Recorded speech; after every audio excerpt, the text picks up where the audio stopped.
Bueno, jóvenes, buenas tardes. Hoy empezamos con la sesión de clase de circuitos eléctricos de automatismos, ¿no? El automatismo eléctrico generalmente consta de uno o varios circuitos, ¿no? ¿Y cuál es su finalidad? La finalidad es de alimentar eléctricamente a uno de los actuadores encargados de realizar un trabajo, ¿no? Y generalmente este trabajo será de tipo mecánico, aunque también podría ser calorífico o generar un aviso luminoso, sonoro, ¿no? Y el resultado del actuador también podría ser la conexión de sistemas de potencia o generadores eléctricos, ¿no? ¿Dónde vemos esto, por ejemplo? Estos automatismos eléctricos lo vemos, por ejemplo, en el torno. Cuando, si ustedes se han dado cuenta, el torno tiene su tablero de control, ¿no? Y cuando ustedes prenden o apagan el torno, presionan unos pulsadores, ¿no? Entonces, lo mismo cuando si tienen un motor eléctrico y quieren hacer arranque directo, ¿no? Entonces, se hace uso de estos elementos que forman parte del sistema eléctrico automático, ¿no? Entonces, ¿cuáles son los elementos de un circuito eléctrico automático? ¿No? Como en las clases pasadas hemos visto un circuito eléctrico donde tiene resistencia, tiene una bomba, ¿no? Entonces, esos son circuitos eléctricos netamente de baja tensión, ¿no? Entonces, cuando hacemos ya circuitos eléctricos con elementos de automatismo o automáticos, entonces generalmente a veces son de alta tensión, como también puede ser de baja tensión, ¿no? Dentro de los elementos que tenemos en este tipo de automatismos o de circuitos eléctricos automáticos, tenemos el pulsador, ¿no? ¿Qué es un pulsador? Un pulsador es un contacto que tiene una sola posición estable. Esta posición estable permite el paso de la corriente eléctrica, ¿no? Que generalmente el pulsador puede ser normalmente cerrado, que es el pulsador de apertura o pulsador de paro, o también puede ser un pulsador normalmente abierto, ¿no? Por ejemplo, acá tenemos en la gráfica tenemos un pulsador verde. ¿Verde qué significa? Ustedes en el torno, cuando, Encender, ¿no? encender, profe. Claro, para encender, ¿no? Entonces ahí permiten el paso de la corriente, ¿no? Y cuando quieren apagar el torno, pulsan el de color Rojo. rojo, de color rojo, ¿no es cierto? Entonces, el pulsador verde o el de paso de corriente puede ser normalmente abierto o normalmente cerrado, ¿no? Entonces, el gráfico que vemos acá, por ejemplo, ¿no? O más adelante vamos a ver cómo su simbología, ¿no? Así como en circuitos eléctricos tiene una simbología, acá también en estos sistemas automáticos también tienen una simbología, ¿no? Entonces, un pulsador normalmente cerrado es cuando está cerrado el circuito, entonces pasa corriente y el circuito se abre, ¿no? Por acción de un campo magnético, ¿no? Se abre, ¿no? La corriente excita una bobina y esa bobina permite que el pulsador se abra, ¿no? Y normalmente abierto es cuando no hay paso de corriente, entonces para que pase corriente tú presionas, ¿no? Y permites el paso de la corriente, ¿no? Ese es un pulsador. ¿Qué otro elemento tenemos en un circuito eléctrico automático, ¿no? Tenemos el interruptor. El interruptor generalmente es un elemento de maniobra con dos posiciones estables, ¿no? Los cuales interrumpen o establecen la intensidad nominal o leve de sobrecarga eléctrica, ¿no? Dentro de los circuitos de control de baja tensión es posible encontrarlos como elementos de maniobra, aunque en estos casos generalmente suele emplear otros términos como posicionador, selector o interruptor de posición, o también de conmutador, ¿no? Por ejemplo, acá tenemos el gráfico un interruptor unipolar y un interruptor bi bipolar, ¿no? Entonces su representación gráfica es el de acá, ¿no? Entonces, el interruptor es un elemento de maniobra que generalmente permite dos posiciones estables que interrumpen o establecen la intensidad de la corriente, ¿no? Del paso de la corriente. ¿Qué otro elemento principal, que es en lo que más van a escuchar en un circuito eléctrico automático, es el contactor, ¿no? ¿Qué es un contactor? Un contactor es un elemento de accionamiento electromagnético con una posición de reposo y su misión es la de establecer la corriente de alimentación, ¿no? De un dispositivo eléctrico. Típicamente puede ser un motor eléctrico, ¿no? Entonces, que al ser accionado, alimenta al dispositivo eléctrico, en este caso el motor, y consigue que, aplicando la tensión en la bobina del contactor, ¿no? Y cuando la bobina deja de ser excitada, entonces sus contactos regresan a su estado inicial o su estado de reposo, ¿no? Entonces, dejando de alimentar a la instalación o al motor eléctrico, ¿no? En definitiva, el contactor permite que al ser activado o impide que al ser desactivado el paso de la corriente en una parte del circuito de potencia. ¿Para qué nos sirve el contactor? El contactor nos sirve para comunicar las órdenes finales obtenidas del circuito de mando al circuito principal, aunque no hay contacto eléctrico entre ambos, ¿no? Acá tenemos el gráfico. Este gráfico es un gráfico de un contactor, ¿no? Aunque hay diferentes tipos de contactores, ¿no? Por eso acá tenemos las partes principales del contactor. Generalmente el contactor consta de un electroimán para un circuito magnético y una bobina, ¿no? Consta con los polos de contacto, principalmente estos elementos se establecen y se cortan o cortan la corriente en el circuito principal. Y esto se consigue generalmente por unión o separación de sus contactos, ¿no? Acá a la derecha del electroimán tenemos los contactos. Y pasa corriente permite que esto se cierre, ¿no? Se cierre. Al cerrarse puede que alimenta una fase, dos fases o las tres fases del motor eléctrico, ¿no? En este caso estamos activando un motor trifásico, ¿no? Por ejemplo, en el torno, el torno tiene su motor eléctrico. En este caso es trifásico de 220, los tornos en el instituto, ¿no? Y tiene su tablero de control. Y en el tablero de control han visto que hay una serie de elementos del circuito, que es lo que estamos mencionando, los pulsadores, ¿no? Los interruptores. En este caso, estamos hablando de los contactores, ¿no?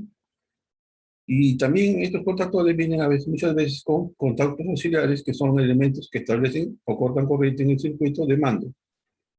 Realizan las funciones de señalización, encabamiento u auto-retención, ¿no? Entonces son circuitos auxiliares adicionales, ¿no? Acá tenemos las partes principales del, del contactor.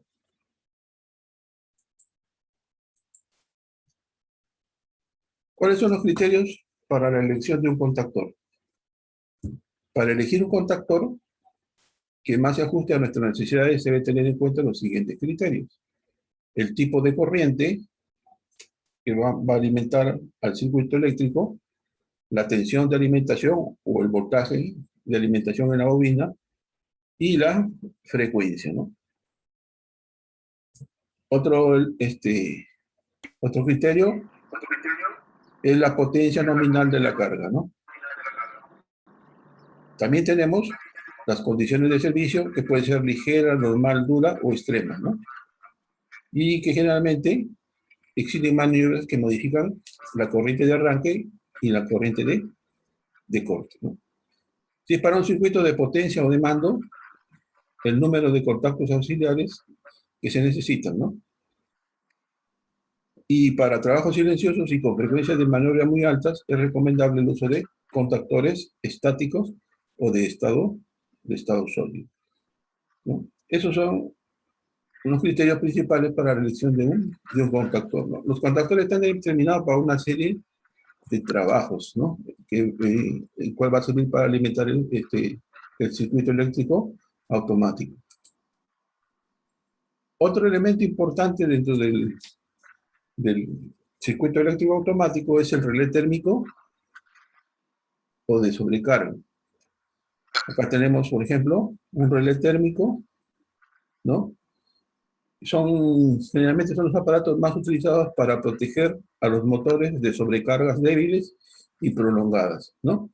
Se pueden utilizar en corriente alterna o corriente continua, y este dispositivo es de protección, ¿no? Y que garantiza la duración de los motores, impidiendo que funcionen en condiciones de calentamiento anómalas, y nos garantiza también la continuidad de la explotación de la máquina en instalaciones, evitando paradas imprevistas, ¿no? Volver a arrancar después de un disparo con mayor rapidez y en las mejores condiciones de seguridad posible en los equipos y personas, ¿no? Generalmente este relé térmico es un elemento de protección, ¿no? Entonces, cuando, por ejemplo, si se pierde corriente en una de las fases del motor, ¿no? Puede que el relé térmico se dispara, ¿no? Dispara y abre el circuito y ya no permite el funcionamiento del motor. Muchas veces, a veces el motor no lo percibe, no se dispara, entonces el motor sigue trabajando y ocurre el recalentamiento, ¿no? Y se puede fundir el motor eléctrico. Entonces, este relé térmico generalmente es para evitar las sobrecargas en los motores, ¿no? En los motores eléctricos, ¿no? Acá tenemos un ejemplo en el gráfico, ¿no?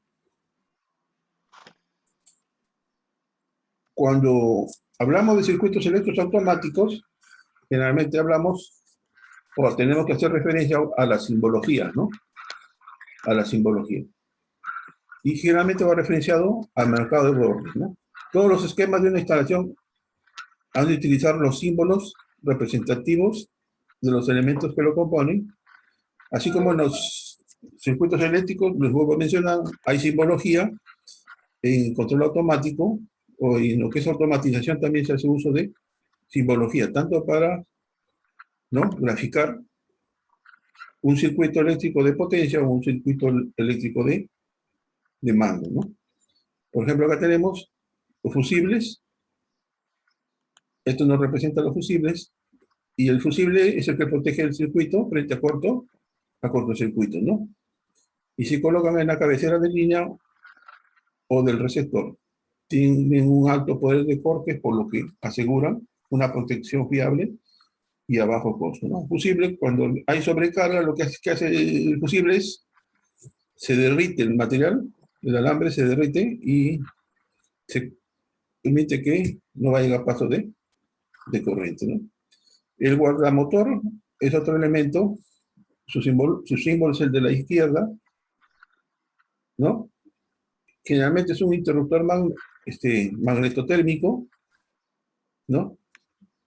Que generalmente es un elemento de protección de los motores, ¿no? Generalmente protege también sobre los cortocircuitos. Otra simbología referenciada a los circuitos automáticos, tenemos un contactor, como se representa en un circuito eléctrico, esa es su simbología, es la simbología, ¿no? Y el contactor, generalmente los contactos principales del contactor, que es el encargado de realizar la conexión y desconexión del circuito en carga, ¿no? Esa es la función del contactor. El relé térmico, su simbología de la izquierda, ¿no?, que protegen la instalación contra las sobrecargas continuas y suelen tener una regulación de la intensidad para ajustarlo a las características del motor que lo está protegiendo, ¿no? Como ven, en cada uno de los contactores de los relés térmicos ven una serie de números, ¿no?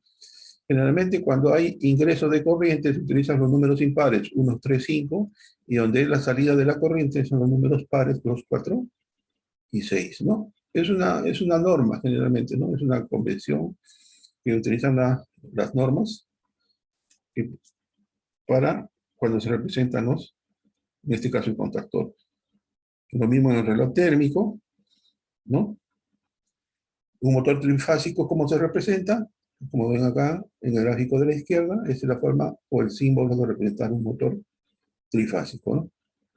Generalmente el motor trifásico es el receptor por excelencia de la carga, ¿no? Y que existe varios tipos en función a la característica de tensión y a las conexiones del motor, ¿no? Un motor, generalmente la corriente trifásica puede ser 220, como también puede ser de 380, ¿no? Y en otros países es de 440, ¿no? Y cuando hablamos de conexiones en un motor, que más adelante lo vamos a ver, vamos a especificar eso, tenemos arranque en estrella y arranque en triángulo, este, eh, que son los tipos de conexión de los motores, generalmente para hacer el rango de cambio de velocidad, ¿no? Otros tipos de simbología, por ejemplo, el pulsador NC, el pulsador NA, pulsador normalmente cerrado, es un pulsador NC,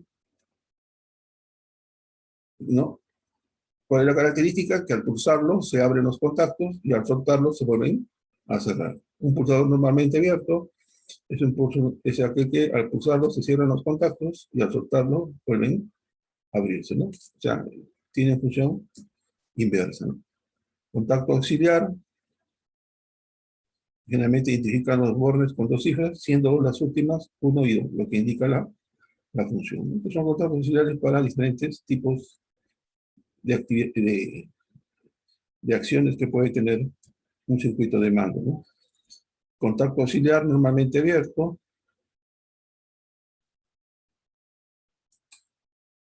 Y así tenemos una serie de simbologías, por ejemplo, una bobina de contactor, el símbolo general, avisador acústico, una bocina, como se representa en un circuito eléctrico automático, el avisador acústico, el avisador acústico de sirena, de timbre y de bocina, ¿no? Los tres tipos, y un indicador luminoso, ¿no? Donde prende un poquito, ¿no?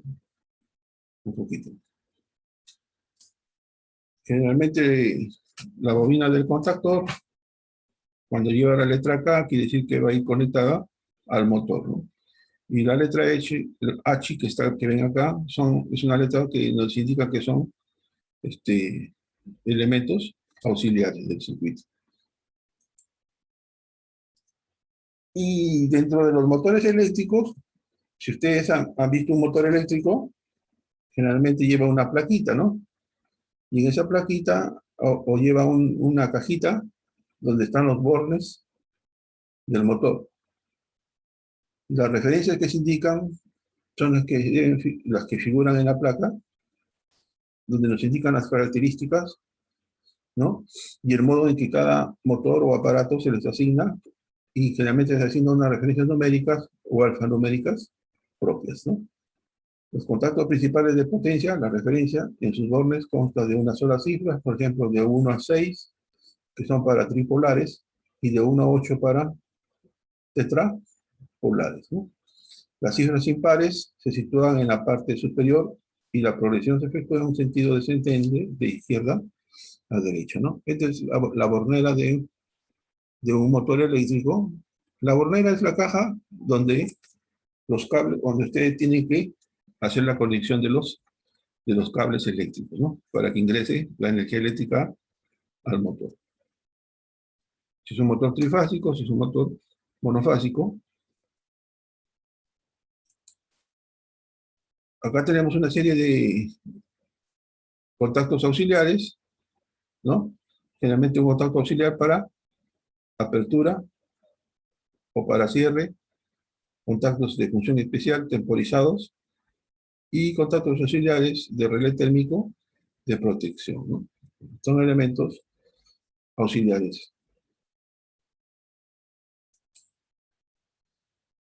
Todo lo que hemos ido hablando, como hemos visto, la simbología, cuando hacemos un circuito, tenemos que hacer un esquema, ¿no? Igual que si queremos fabricar una pieza en mecánica, tenemos que hacer un plano, ¿no?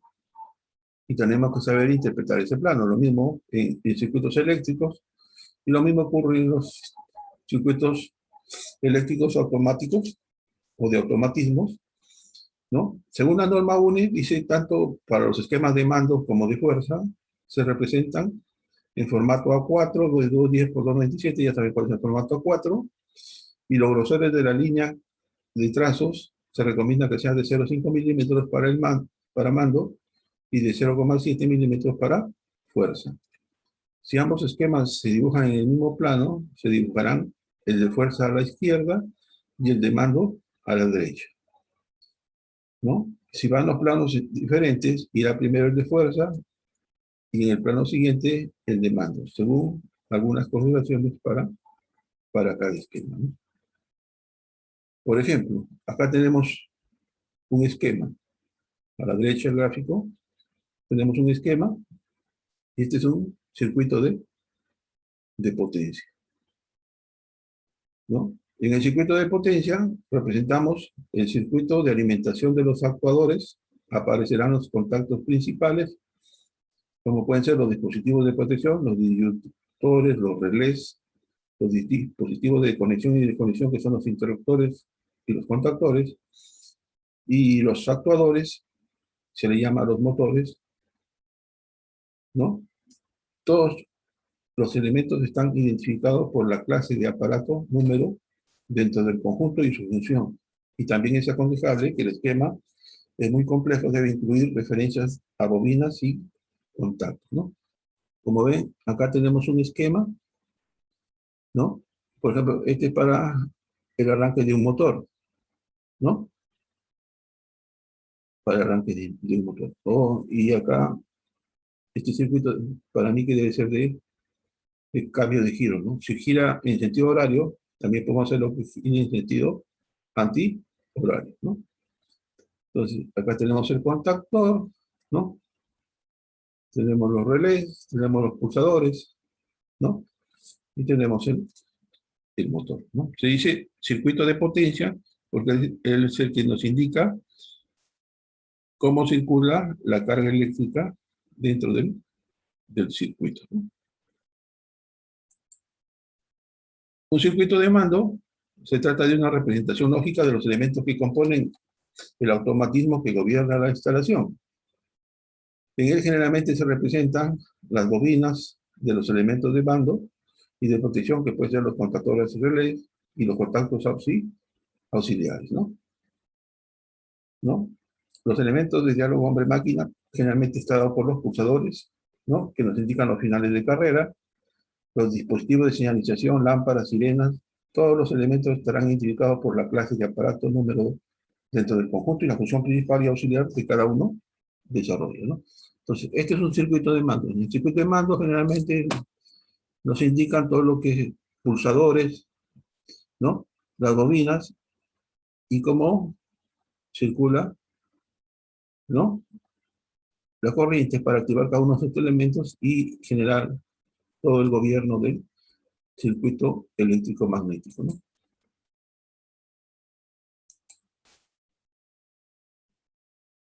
¿Ok? Como ven, esta es una parte bastante importante, ¿no? Y generalmente esta es la parte inicial de lo que es automatización, ¿no? El automatismo, ¿no?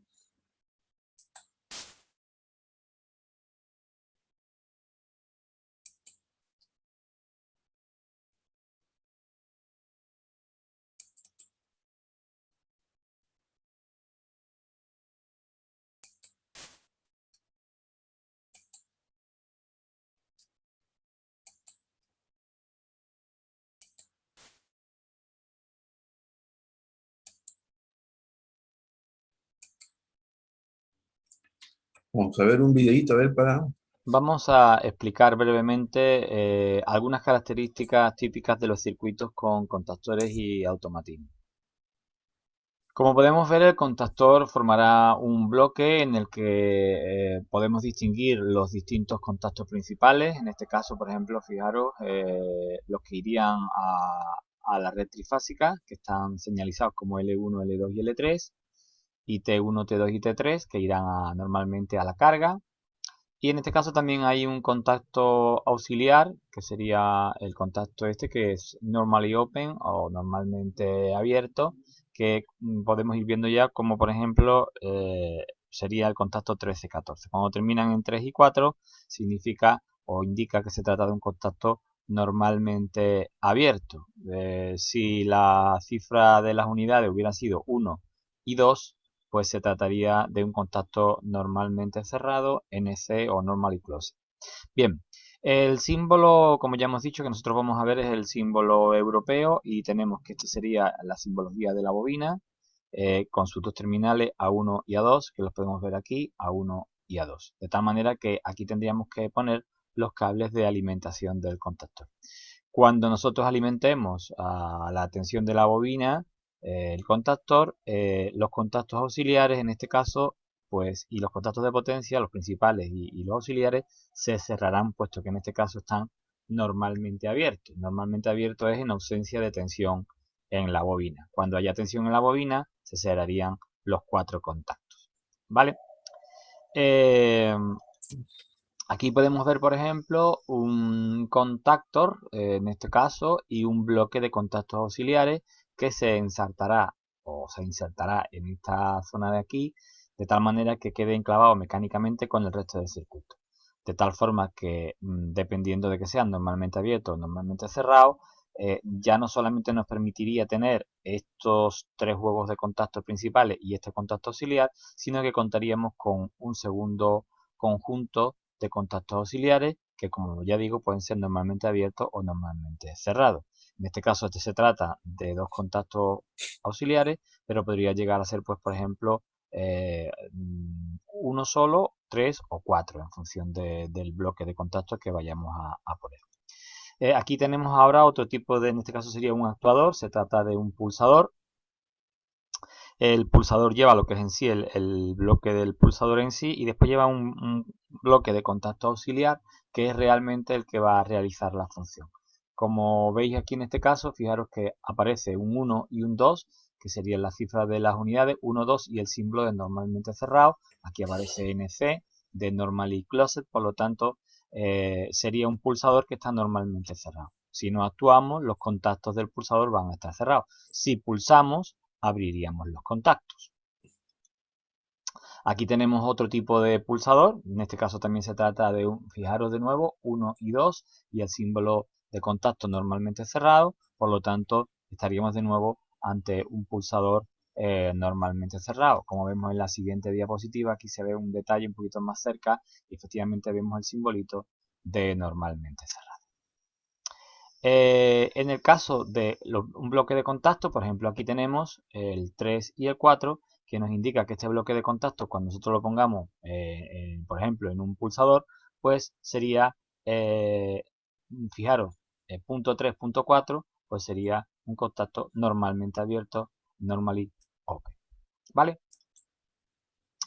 Si salimos de aquí y nos vamos ahora a ver las diapositivas, o mejor dicho, las fotografías relativas a automatismos, vamos a empezar por esta de aquí y observamos, esta ya va a ser realmente nuestro panel de trabajo. Vamos a tener una rejilla con una serie de canalizaciones ya previamente estarán fijas y sujetas, de tal manera que aquí ya estamos viendo, por ejemplo, dos contactores reales. Y como veis, si aplicamos un detalle, fijaros, L1, L2 y L3, T1, T2 y T3, con lo cual estos serían los contactos principales. Y aquí tenemos el 13 que es NO y el 14 NO sería el contacto auxiliar normalmente abierto. Si nos desplazamos hacia la derecha, aquí por ejemplo tenemos el mismo contactor, pero le hemos acoplado un contacto auxiliar, en este caso un contacto auxiliar normalmente cerrado, como veis, porque aquí aparece 1 y 2. Vamos a... Si le damos a la siguiente fotografía, lo podemos ver ahora desde una posición desde arriba, y vemos efectivamente como aquí estarían los tornillos que nos permiten fijar la bobina, Y aquí tenemos los tornillos, el juego de tornillos que nos va a permitir conectar los distintos cables a la línea, a la red trifásica y a la carga. Aquí lo tendríamos desde otra perspectiva. Y es conveniente observar, aquí además se puede ver perfectamente, fijaros que la bobina, los contactos están aquí A1 y A2, en el caso de que nos interese que la alimentación se efectúe por el mismo lado. Aunque lo habitual o lo que suele ocurrir es que el contactor, además de tener estos dos contactos, por el otro lado, en este caso lo podemos ver aquí, también aparece el contacto A2. Es decir, que el contacto A2 lo vamos a tener repetido, lo podemos tener en esta parte o al otro lado, tal y como se ve en este otro contactor de aquí. Esto sería una vista de cómo más o menos va a ir quedando. Aquí podemos ir viendo bloques de contacto, en este caso bloques de auxiliar o de elementos actuadores, como vamos a ir viendo ahora en el siguiente vídeo. Aquí vemos de nuevo un detalle. Aquí efectivamente estamos viendo cómo se trata de un contacto, bueno, pues en función de la nomenclatura, nos tenemos que fijar si este es 4 y ahí ya iremos viendo si es 3, 4 o es 1, 2. Esto sería el tablero con el que nosotros vamos a trabajar, visto en una cierta perspectiva, de tal manera que tendremos, por ejemplo, un pulsador de paro y en este caso dos pulsadores que serán los que nos permitirán, o bien si utilizamos uno solo sería un marcha paro, o bien si tenemos el caso de los inversores de giro, pues tendremos el paro y un actuador para el giro de un motor en un sentido y otro para el giro en sentido contrario. Aquí estamos viendo, por ejemplo, un bloque de contacto auxiliares asociados a un pulsador y efectivamente aquí se ve perfectamente que es un contacto normalmente abierto. Fijaros punto 3.4, recordar que 3.4 se utiliza para contactos abiertos y 1.2 para contactos normalmente cerrados, como podremos ver más adelante. Este, por ejemplo, observar que se trata de un contacto normalmente cerrado y por eso lleva el punto 1, punto 2. Y siempre asociado en este caso pues también a un pulsador. Esto sería un bornero, es decir, un conjunto de bornas en el que nosotros vamos a llevar los cables de alimentación de la red trifásica para posteriormente ir haciendo las distintas conexiones entre los elementos del circuito de mando y del circuito de potencia de nuestro automatismo. Aquí podemos ver perfectamente una distribución, lo voy a poner un poquito más grande para que lo podáis ver perfectamente, de tal manera que podemos ver como aquí tendríamos las bornas para alimentación de la red trifásica, la distribución de los contactores y en este caso la salida para alimentar el motor. Y como podemos ver aquí, pues por ejemplo, nuestros pulsadores con los distintos contactos auxiliares que nos irán haciendo falta.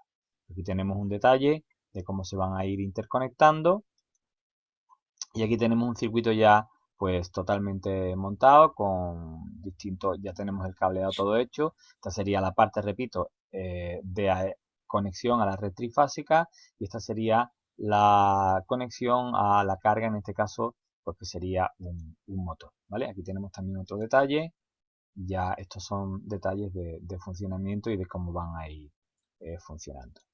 Eh, con este vídeo pretendemos simplemente haber dado una visión generalizada de los distintos elementos que vamos a utilizar en nuestras prácticas de taller.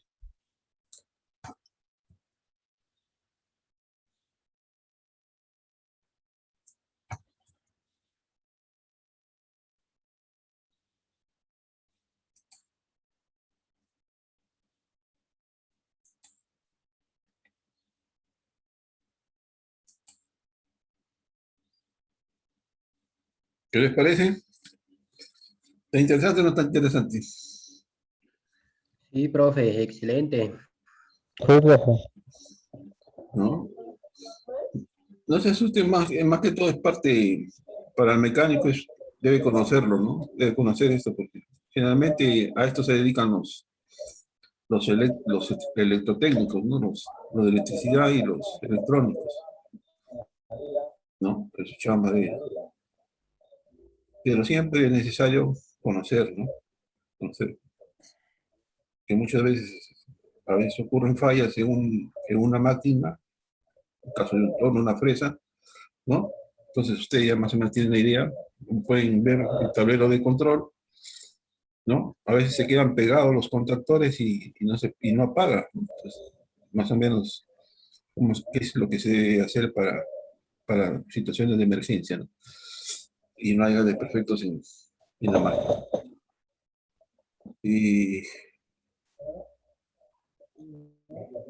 mañana continuamos con la clase. Vamos a ver todo lo que son circuitos de potencia, circuitos de mando, ¿no?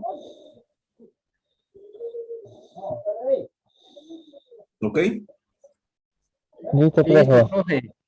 ¿Ya? Chao, nos vemos. Profe. Listo, listo. Ya, mañana nos vemos, ¿no? Profe. Ya, pues, Ya, listo, profe. ya, porque ya, Chao, cuídense, cuídense. cuídense. Profe. Ya nos vemos, Marcelo. Eh.